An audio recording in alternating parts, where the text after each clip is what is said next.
that this is a matchup that in China was what stopped Annie from finding any success. And we'll see if Blarg can continue that statement here in Houston, or if Dhawally can push through, as the whole PCG Invasion testing team playing around this Annie deck have said they feel quite favored into Yi. We'll see. I mean, you know, you got some more long game elements in this Annie list than we see in some others. And Darius, I think, is a key part of trying to break through. As you see a Vi here on the first turn. Yeah, can't miss the 2-drop, so if you don't have another one, Vi will have to do.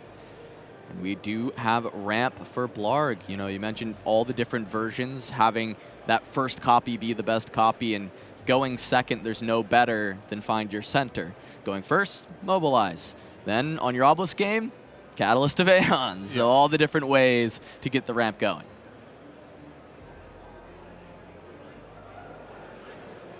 And I think part of the reason that Annie struggles in this matchup is, what are your ways to break up units that are entering battlefields? You have a variety of movement spells and the varying levels of efficacy depending on what's going on.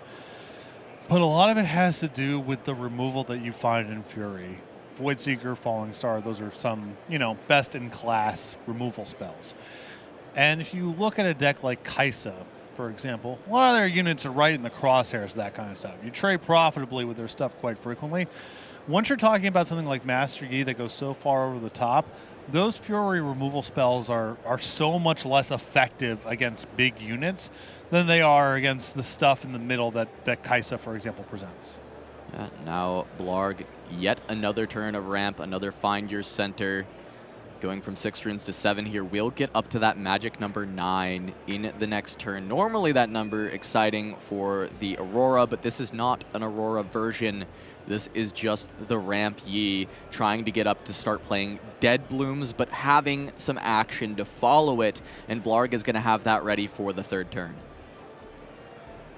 Although 2 copies of Find Your Center to open here, a little on the slow side, clunky side, Dhawally holding up to 4 here. Can't really advance point total wise beyond this. This is as set up as you can be. But we've at least entered a point where it's sort of presenting a 3-turn clock in some respects. And some amount of the movement stuff, pushing things away, ride the wind into other battlefields, could be enough to squeeze this one out before Blarg starts deploying way too many large threats. And now just having to consider what this turn can look like. If you retreat, then you do open up the opportunity for Blarg to move in with something like a Master Yi Honed and try and get set up. If you stay in, soft to Dead Bloom. The question is, can you bounce it immediately? It looked like there may have been a Rebuke in hand, but it could be a Ride the Wind. It's hard to tell sometimes between those cards as we get these quick glimpses, but the stack deck to try and find your important tools to deal with the matchup is going to be what Dhawally looks for. It's kind of interesting because to some extent I feel like you have to try hold both or hold neither, right? Like having one battlefield held at the end of all of this, that's kind of the lowest floor and lowest ceiling. And it looks like Dhawally is going to go with hold neither here. Yeah, sends everything home, playing a pair of 2-drops to add to this with the Merchant and the Poro. Just building as much might at home as possible, ready to run in and try and deal with the mountain that can be a Master Yi hold.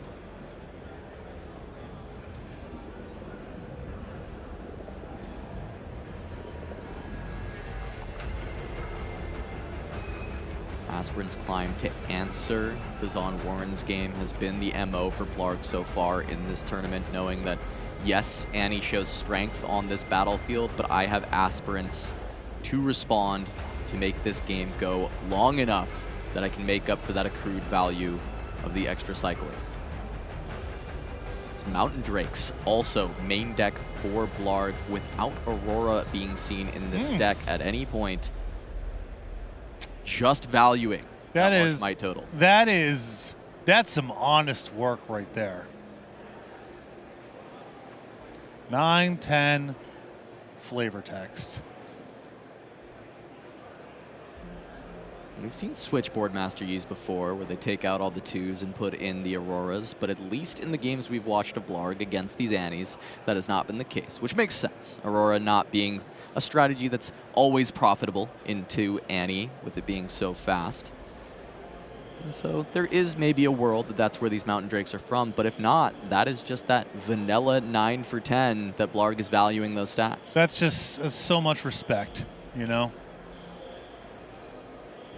Talked a little bit about going out, working with Riot for the first time, first play test, building Aurora. And I very quickly got to the point of it's Mountain Drake time. There was just not enough big old boys to fill out an entire deck, and this was kind of the next best one. But I have so much respect for playing it just, are you doing anything with the fact that it's a dragon? No. Is for some reason 10 might a magic number? No. Are you just playing with Aurora and you ran out of stuff to play? No. Do you have some way of searching your deck where this happens to be the thing you want some amount of time? No.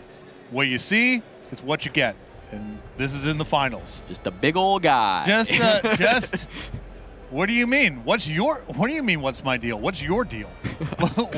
Man, I just like dragons, all right? I'm pretty straightforward. I'm a 9/10. I tell a little story there on the bottom. That's all I got going on.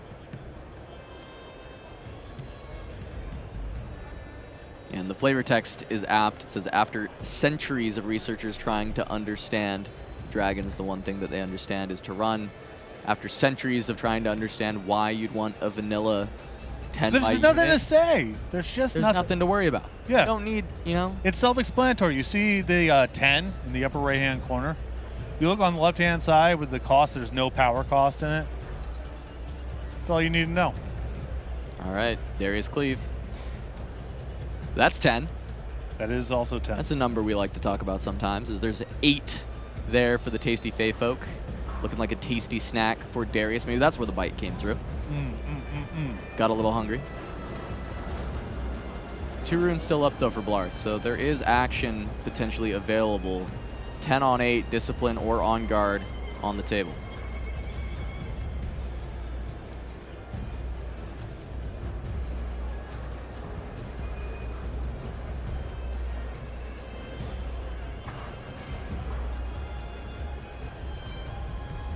There's the Discipline. Trade offered.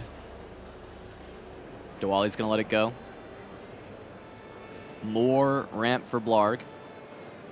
Rune deck very thin. Going to be on the full 12 going into the next turn. This opens up for Dhawally to go to 6. He loses a Darius for his troubles, but the Vi still at home and the trash getting full. Remember, again, if you're coming in a little late here, we are playing to 9 right now, not 8. That's a critical number. This a pivotal game in the matchup, in the context of the finals. We saw Blarg take the victory on Aspirants in his other win over Annie, both his other wins over Annie, and needing to drop the game on the arena's greatest with Annie on the play and find the win later has come up for Blarg. It can be hard when Annie gets to go that fast.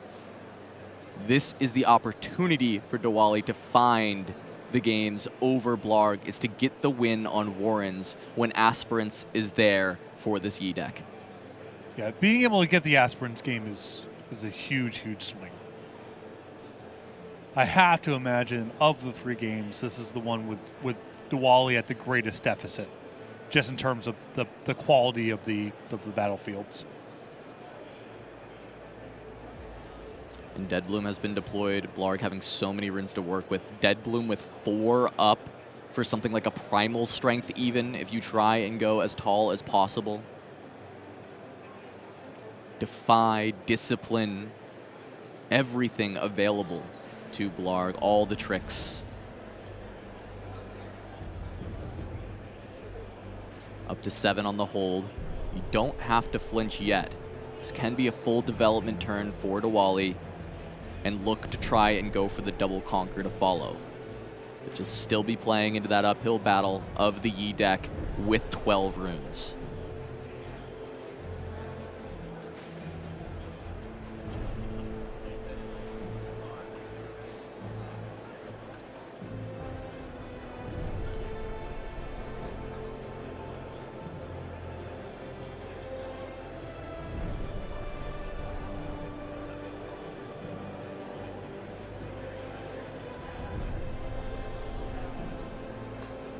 Sneaky deckhand past the point of use. Yeah, Dhawally has kind of freedom of movement into the one battlefield, and the deckhand's not doing anything about the other one. This merchant, though, getting a lot of value. The Warren's helping to fill that trash, but also this merchant fueling the Vi with this additional move. But those answers for Blarg have been there in the past, and the conquering of Warrens has let him filter as well. Discipline has been able to dig. Rune Prison, we know, is in the main. It's how he answered one of his Annie opponents earlier and stopped their Vi Ride the Wind from finding a victory.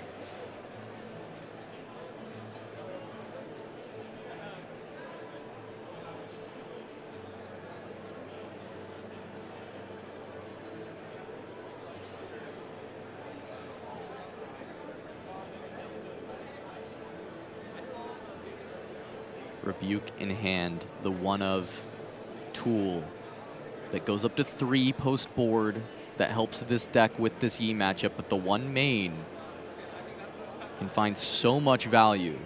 Just as that Rune Prison main for Blarg, the Rebuke main for Dhawally can be the key piece to unlocking the matchup.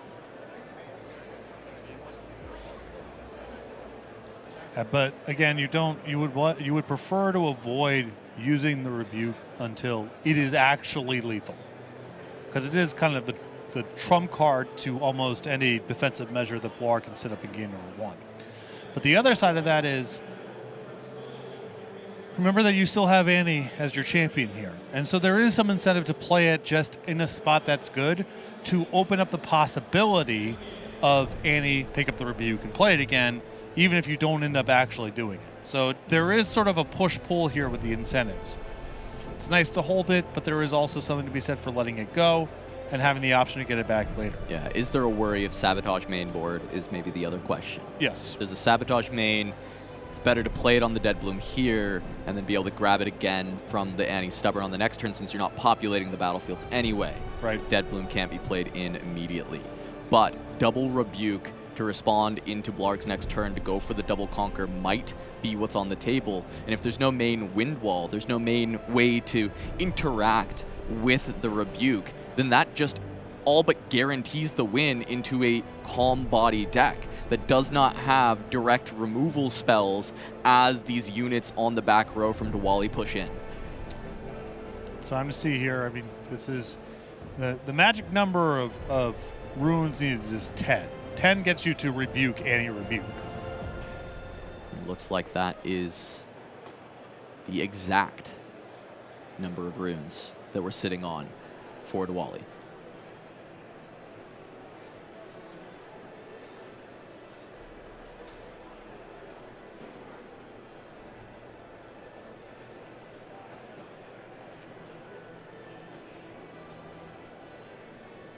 Turn starts, 5 runes left. Unless there is a wind wall main board or a Mystic Reversal, but I doubt either of those cards have made the main, considering how tight this list seems. The Rebuke's gonna come out. Blarg gonna have to recognize the writing on the wall here. If he has an answer, it has to come now. So you see 3 runes recycled here, 2 for the Rebuke itself and 1 for the deflect cost.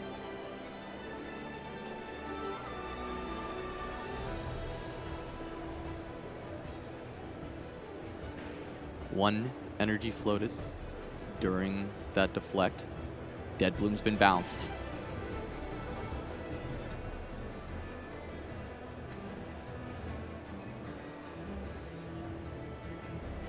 Stubborn still in the champ zone. Can rebuy this Rebuke to deal with the Master Yi Honed.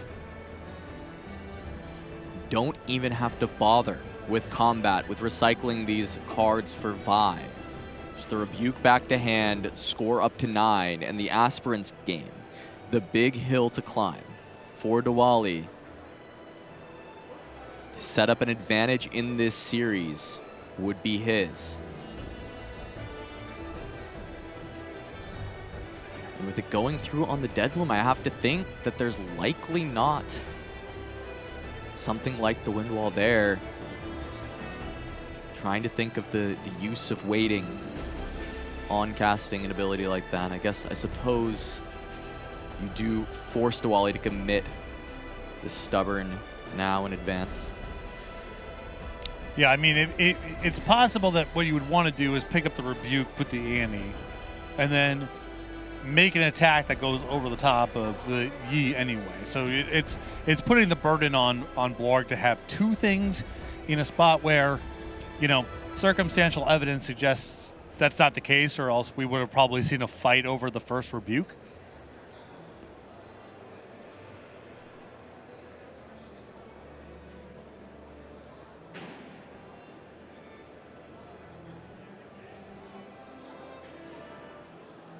Blarg just seeing the cards that are currently being recycled for the Vi. +5, up to 8. 8 would equal the Yi on its own.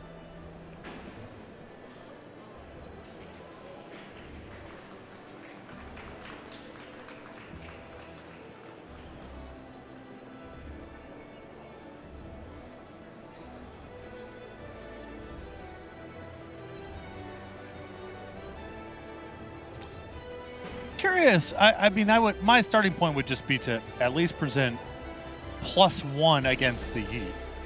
Yeah. Just at least say, let's go now. Yeah. Just. Gonna start with the Merchant, fill the trash a little bit more. No response from Blarg, at least on the move. Now we've got the Showdown. Conquer goes through. Up to 8. Little more fuel for the fire, more options being put in hand. But I'm not seeing an option that ends up better than picking up the Rebuke.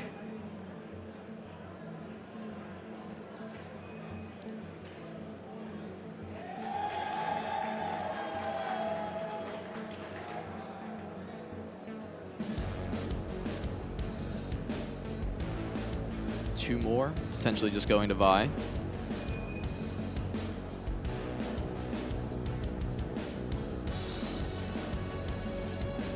Go up to 10. Plays around exactly a Discipline.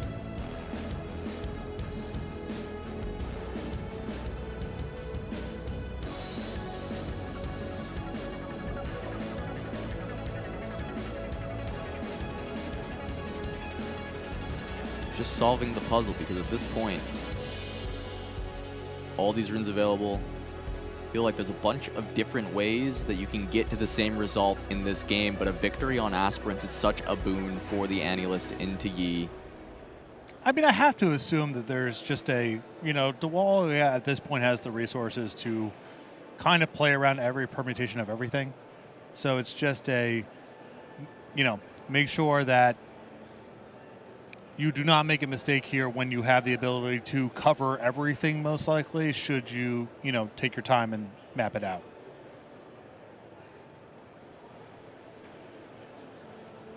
Any Stubborn being reached for now. The one extra energy left up from the rune that was recycled to the Dead Bloom.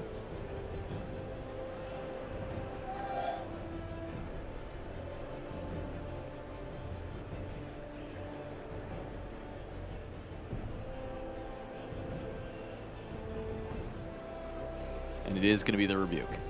So, as anticipated, Rebuke, Stubborn, grab Rebuke. Now, going to push over the Yi. Spend a little bit more, make the Vi a little bit bigger. And as you said, yeah, just covering all the options, right? Yeah. Do everything such that you get as much stuff in your trash as possible, eat whatever. Now present way over the top. Discipline goes. Push up to 10. This is currently 11 coming in from the Vi.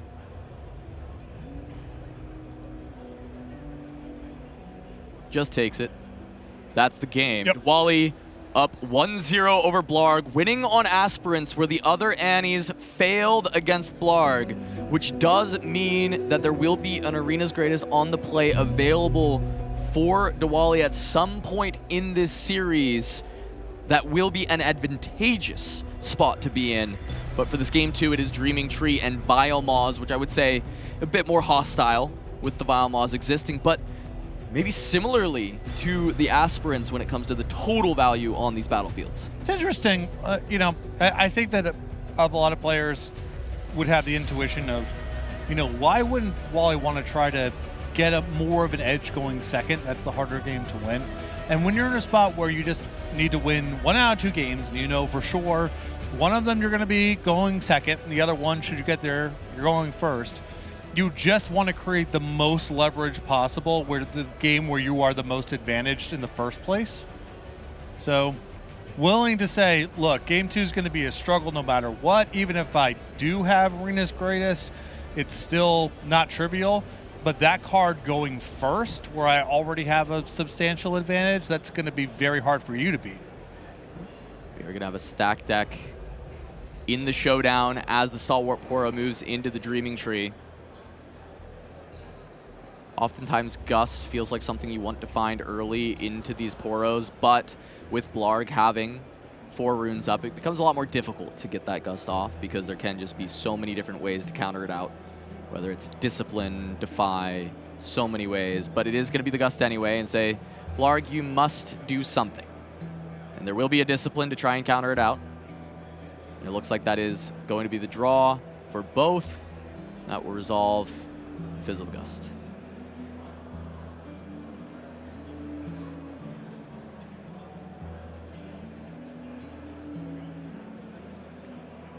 It's an interesting play there, too.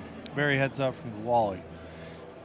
When you're playing against a deck that has a 3-cost ramp spell, 4-cost ramp spell, and you're talking about Gust, not exactly the easiest card to convert profitably in this kind of matchup, that looks kind of bad, right? Well, you just got blown out by this removal spell, and Blarg drew a card for his trouble and all that, but if you look through the lens of that's at the expense of playing a ramp spell that turn, if he wants to play back at you with a pump spell, because, you know, the ramp spells, they fall off a cliff pretty fast. There's definitely a window, turns 1 and 2, where they're very, very good. I know that they have the out if you have all of your runes out, you draw a card, but that's nowhere near as good as jumping from 4 to 6 to 8.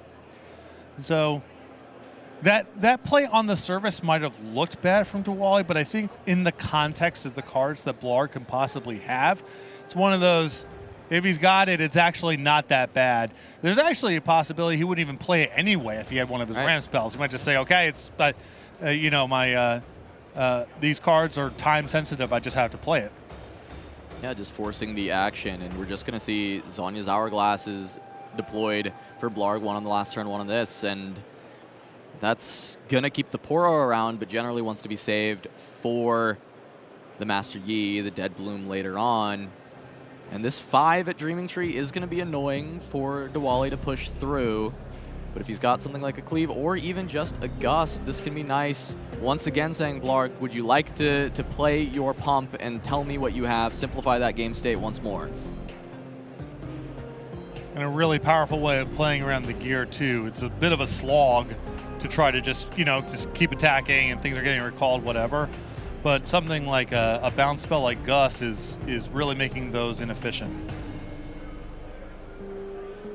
Now Kaisa gets to conquer, gets another draw for Dhawally. Nothing on the board for Blarg, but he does have the double Zhonyas, and he is going into his Master Yi turn coming up next. So certainly that will be a way to deal with Dhawally's board. However, this is a lot of runes being held up. I know for a fact this is a 3 Rebuke setup now after game 1. All right, well, time to see what's up. Yep, the Sabotage is going to find 1. Double Flash means that Kaisa will be safe and more cards will be drawn off that Dreaming Tree, but that Rebuke is something that Dhawally really wanted to have to deal with this early on and be able to recur with Annie Stubborn, and now it's at the bottom of the deck. Now with Blarg knowing that the Flash can be played on the Kaisa, there's consideration to just go to the Vile Maws and clean up the Traveling Merchant, since that can't be flashed back, but decides that the Dreaming Tree is more valuable and will just commit. Yeah, it's interesting. I guess my intuition would have just been to go to Vile Maws layer anyway, because Master Yi has ganking, and Yeah. so you have freedom of movement there. But I guess I don't know. I guess Dhawally has the same options regardless. I don't know if it changes very much. Yeah, I think the thought here is if you do that and then Dhawally flashes back the Kaisa, draws a card, and then reconquers with the Kaisa on the next turn, you get an additional card, and I think that ends up being the deciding factor for Blarg.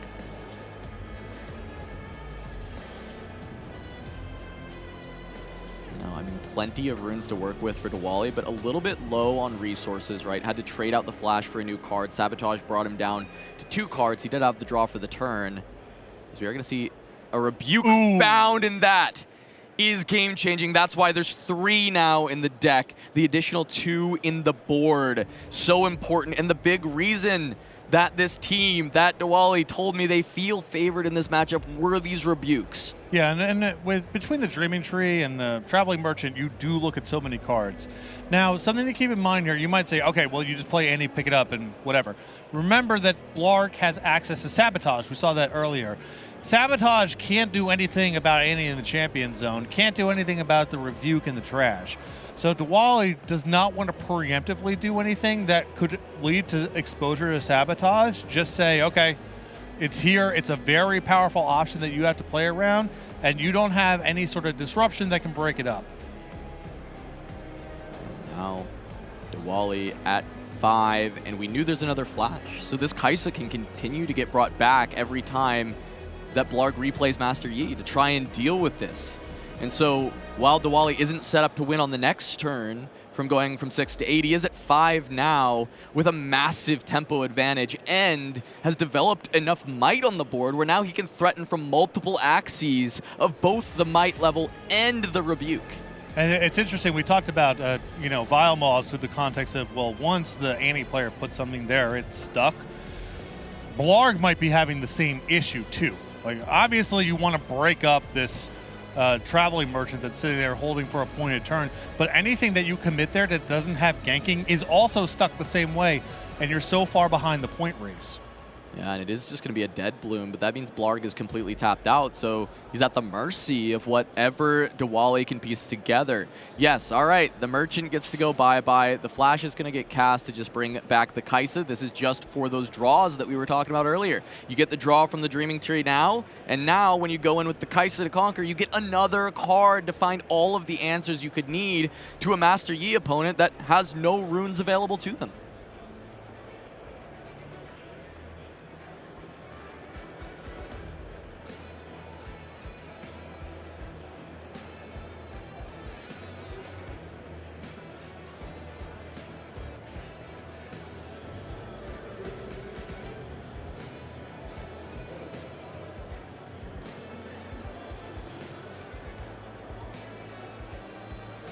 The agency on this Annie deck can provide so much when it comes to these 2 skilled pilots. Blarg is now at the mercy of Master Yi and playing the 1 big guy per turn, while Dhawally is looking for a million different options for how to try and dismantle the hand of the Master Yi. 2 Proving Grounds champions making it to the end of the tables, and they are trying to prove which one is best, and Dark Child is making a hell of a case. And here we go. Rebuke grabbed. It is going to be spent immediately on the Dead Bloom, as you must to play around the Sabotage. Just to push to 7, recognizing that holding to 8 is a very real possibility in this spot, as you've got 7 might on one end, and you can put 7 on the other. And there's only going to be 8 runes available, and Master Yi is horrible at dealing with forks. Gotta say, this has not been a great game for the Hourglass.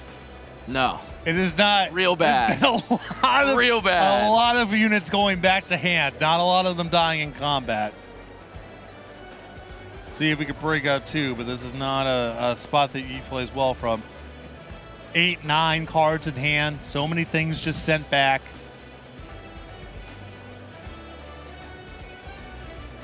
One side far too big for the Dead Bloom. The other doesn't matter. Just a little gumbo, a Traveling Merchant.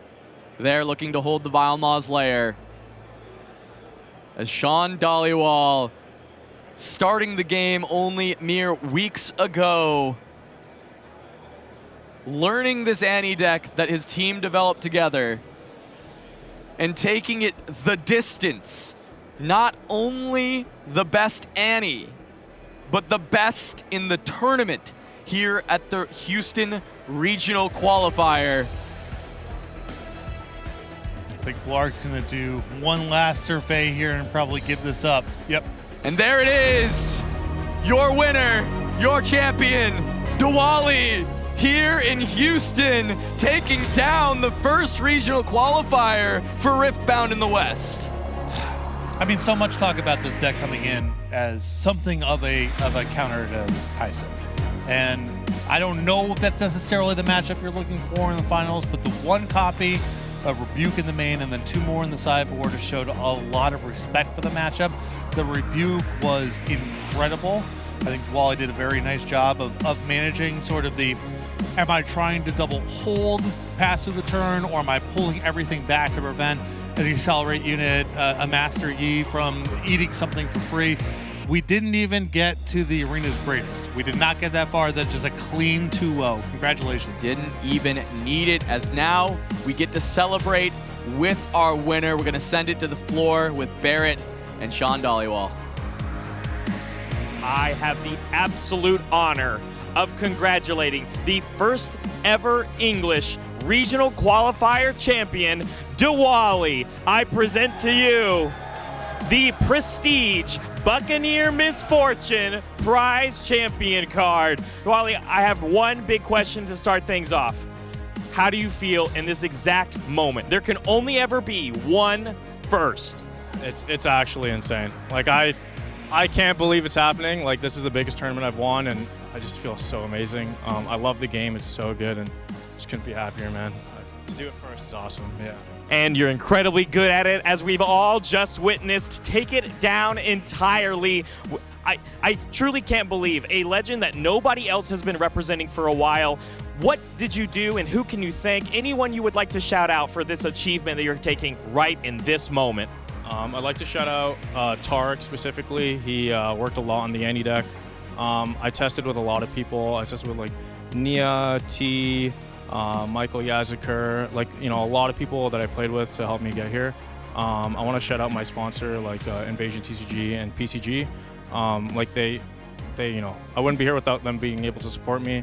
My girlfriend and my parents back home. It's just unbelievable. Like, you know, it's a collection of friends and family that have got me here. So thanks to them. That's exactly what makes Riftbound great. The community, the family, the people. And you are the first to take home this trophy for the regional qualifier champion. Congratulations to Dhawally one more time.